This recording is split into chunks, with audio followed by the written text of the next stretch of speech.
Hi, this is the English man of EB English Music, and welcome to another Studio Talk vlog. If you watched the last three vlog episodes, you're probably sitting there, yes, we get it. It took you 3 videos to tell us that we just need to make the music that we want to make, whether it becomes a hit or not. But the next logical question after watching all 3 of those vlog episodes is, you're still asking the question, how do I actually get my song onto radio?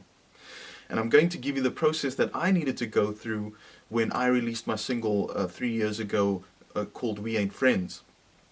But let me give you some background first on how the playlisting system works.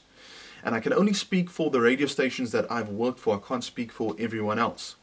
But how it essentially works is you have in a radio station somebody that's called the music compiler, and that person is responsible for receiving the new music, getting the new music, and then scheduling it at certain times during the course of the day on a radio station. Person who works under him is called a junior music compiler, or the compiler's assistant, and then what they do is they choose a handful of radio DJs and other staff members at the radio station to sit on what's called a listening committee or a playlist panel. And this is obviously all volunteer based. You volunteer your time, and they get together once a week at a set time and then go through all the new music that was submitted to the radio station, and then they will go around the room while playing the song and give their votes yes or no, and obviously depending on the votes, that will determine whether or not your song gets played. Now, something very important that you need to take from this is that all those people sitting in that room are exactly that. They are people. They are human beings. The music compiler is a person, and more often than not, the song that gets played or that gets chosen to be put on the playlist is obviously comes down to their preference of whether or not they like the song and whether or not they feel that that song fits in with the format of that particular radio station. Now, I'm sure you've heard that before as an artist when you've submitted music and it's unsuccessful and they tell you it doesn't really fit in with the format of our station. Now, it's very important for you to also, when you submit music to a particular radio station, to know obviously the format of music that they play. So let me give you the process of what I needed to go through to submit my song. Now, what I needed to do was I literally just Googled, and I used this exact phrase, list of radio stations in South Africa.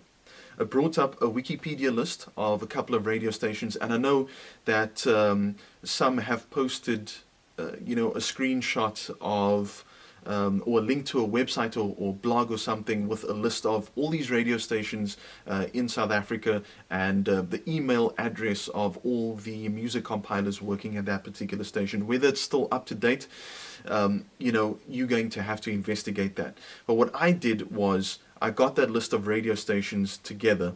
Then I actually personally called all of those radio stations, and I think I had a list of about a little over 60 radio stations that I found. I know that there are more, but I got this list of over 60 radio stations, and those radio stations were not just commercial radio stations, they were community radio stations, campus radio stations, as well as retail radio stations.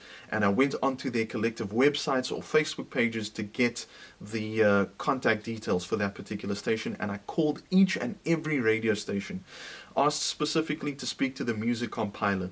Then what I asked them to do was I asked them what is their particular process for music submission, because each radio station is different. Some radio stations want you to still submit a physical CD. Some of them say it's okay for you to email either a low quality MP3 because of space of the size of attachments, those issues, because some of them have ridiculous firewalls and all of that to get through. Some of them will actually tell you email us a link to either stream your song via SoundCloud or YouTube, or a link to just download the song, and they will download it at their convenience. Then obviously very important, you need to ask them the format of their radio station. Some people will give you genres of music that they play. Some people will say we are adult contemporary, so you need to do research on those various terms: adult contemporary, urban, rhythmic, contemporary hit radio, mainstream, all of that. You need to do your investigations for each and every radio station. And you need to actually set up an Excel spreadsheet to list all of these details. Because the last thing you want to do is submit a hip-hop song to a radio station that doesn't play any hip-hop at all. That's vital. So it narrows down the number of radio stations that you actually submit to, and you'll have all this information. So once you have those details, the format and their submission requirements, that's when you actually submit the song. Then give yourself some time, a period of maybe a week or two, once you've either emailed or sent the song. Then you contact them and ask them, have they received your song? Some will say, yes, we have. And then you ask them, when is their next playlist meeting, or when do they actually do their submission process, so that you can get those details. And then you ask them, if they've received it, can you call them again in a week or two to find out what the outcome was of the playlist meeting? Because some will get back to you and say, hey, we've playlisted your song, congratulations. Some will not get back to you at all, and then you just hear your song on that particular radio station. And some will reject it and either inform you or not inform you.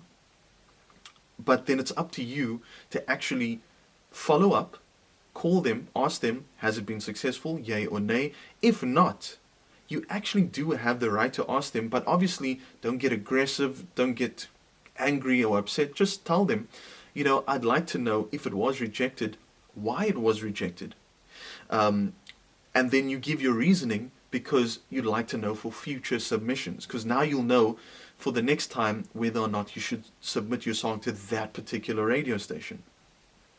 If it is successful, a very good thing to ask is you say obviously thank you, and obviously you'll be submitting more songs to them in the future, and if you guys like the song, is it okay to organize maybe an interview for future or more or extra promo surrounding that particular song? I'm just giving you tips of things that I've done.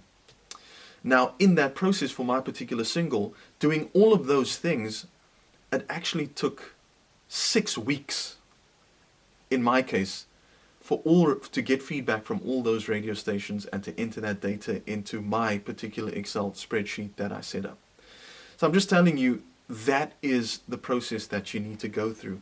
Also, before I forget, a very important thing to remember is that a lot of artists don't actually know this, but even if your song is rejected, you do actually have the right and an opportunity to resubmit that song once or twice more. If after 2 or 3 tries they still have rejected your song, then obviously you move on and take it as they're not going to play that particular song, but they might play your second single. You never know. But these are the processes that you need to go through.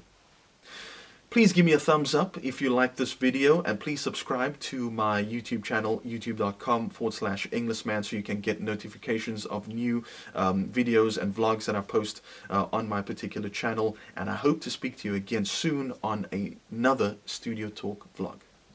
Ooh, it's the Englishman.